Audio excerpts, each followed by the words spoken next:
that grow into saplings, then into trees that make apples for anyone to enjoy. Hi, Johnny. Well, hello, friends. What do you know? I'm just finishing up planting this orchard, but the one over by the creek will have apples by this fall. Thanks, Johnny. The critters loved to munch on those crunchy, crisp apples too. Hi, Johnny. Wow, what a menagerie of animals you all are. Let's see, we've got a buck, a lynx, a couple of squirrels, a wolf, a bison, a grizzly, and a bighorn sheep. It seems some of you are out of your regular territory. Well, if you want, there will be plenty of apples come this fall. Help yourself. Thanks, Johnny. Johnny was known for making peace between folks and smoothing out the rough spots. Pioneers kept pushing west to find a place to settle. Ohio saw them moving in with axe and gun and pedal. Settlers spread themselves apart, food for the new nation. Johnny planted Appleseed for coming generations. Now, Johnny worked hard planting and tending his orchards out in the wilderness, but we best start this tale at the beginning. You mean when he was a baby? Well, maybe not that far back. When was he born? He was born September 26, 1774. That's Johnny Appleseed Day. Was he tall? Well, Did he have a house? not that I know. Was he tough? Yes, and strong. I bet he was. Sure he was. Did he ride a horse? They had cars in those days. Cars. Really? There were no cars then. True. Did he play basketball? Basketball! What? I like basketball. Well, if you just hold your horses, I'll tell you all about it. This story has been told to the youngins of our family for generations. It all started with my great-great-grandma, Molly Prescott. Why, I'll bet she was friends with your great-great-great-great-grandma. Molly not only knew Johnny personally, but golly, back when they were kids, she was his best friend. Other kids didn't understand Johnny's peaceful manner, but Molly knew John well enough to know that deep down inside, he had more of that rough pioneer spirit than those who made fun of him. Now, picture, if you will, a young John Chapman. Kinda tall, handsome in a funny kind of way, just starting to grow a scraggly little beard. He wore a check shirt and a pair of ratty old trousers, torn from working in the fields all day. He had a vest on too, and his boots had holes in them. But he didn't mind, because he liked to feel the dirt wiggling up between his toes. That was John Chapman. One Saturday afternoon, away back east on the edge of his daddy's farm, sitting in his favorite spot, in the shade of a big old apple tree. Johnny sitting in the shade was thinking about sleeping. Dreams of rows of apple trees into his mind was creeping.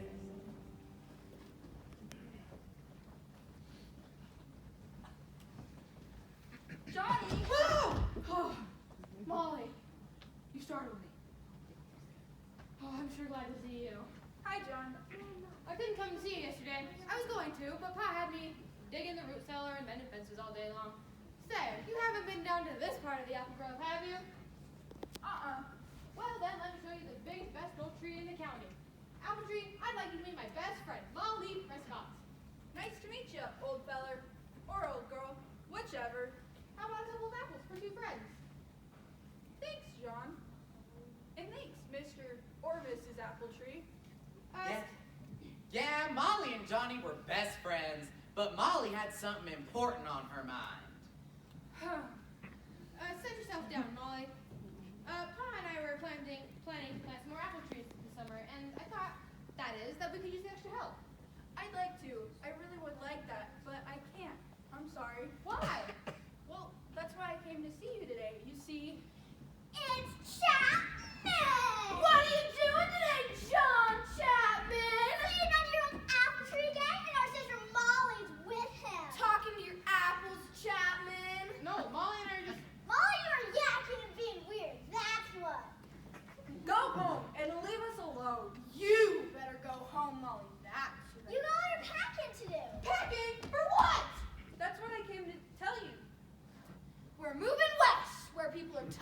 party.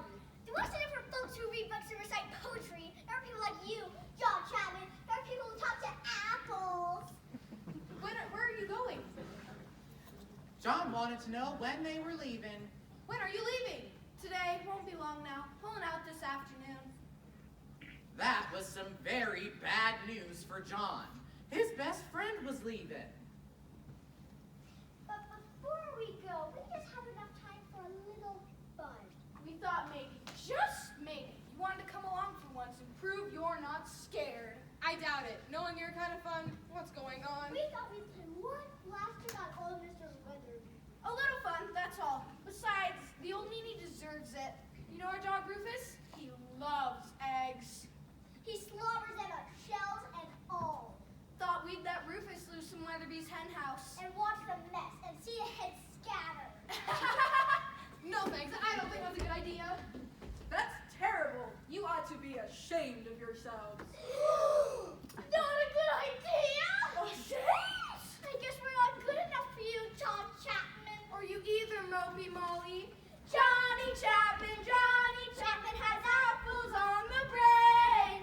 Mopey Molly, our sister is a pain! Better leave Goody Chapman to his apples. He talks to apples. Never heard of such thing. What you've got is an apple for a head. Chapman and his apple brain. Chapman and his apple brain. Chapman and his apple brain. Let's not waste your time around these Yankee Doodles. We got better things to do. Yeah, come on.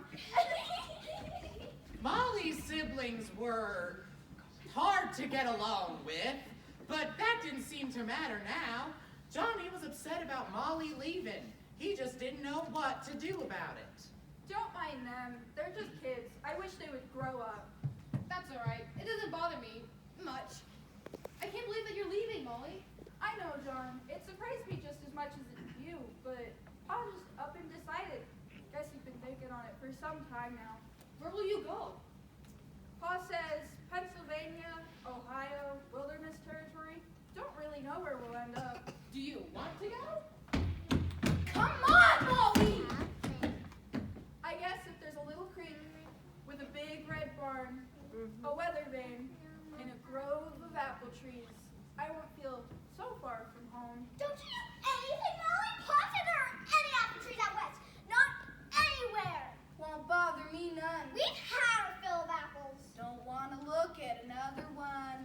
But you'll need apples, just like you need corn and wheat. Here, take these seeds, plant them, they'll grow, and you'll have apple trees. Nothing doing. Our pa says we can't carry another thing. The wagon is busted with weight now. Our old horses have enough to pull. But these seeds aren't heavy. Don't worry about us. The frontier's no place for apples. If you were thinking ahead, you'd come out west too, John Chapman. I just might. But we know you'd rather lay under your old apple tree. Come on, Molly. Right now, pa says. Ah! Goodbye, John. By golly, Johnny was old enough to leave home and strike out on his own. His pa had plenty of help on the farm. Molly, where will you be? I'll try to catch up if I can. We'll be staying at Prescott Cider Press in Harrisburg, Pennsylvania. Come soon. We'll be there for a spell. Bye. Johnny was determined to meet Molly at her uncle's cider press. He'd find that little creek, the big red barn with the weather vane, and the grove of apple trees. John was gonna imagine the possibilities. Imagine the possibilities. I'll plant that apple grove. I'll bring apples to the west.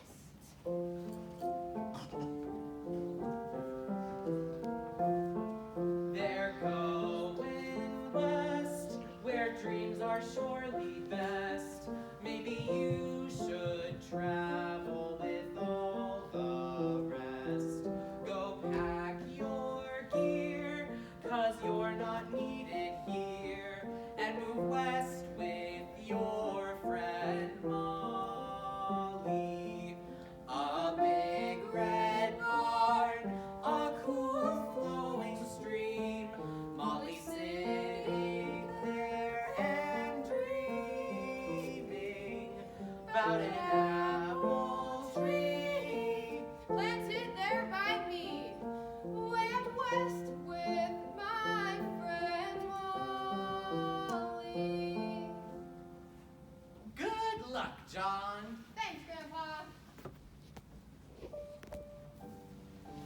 on began his journey west.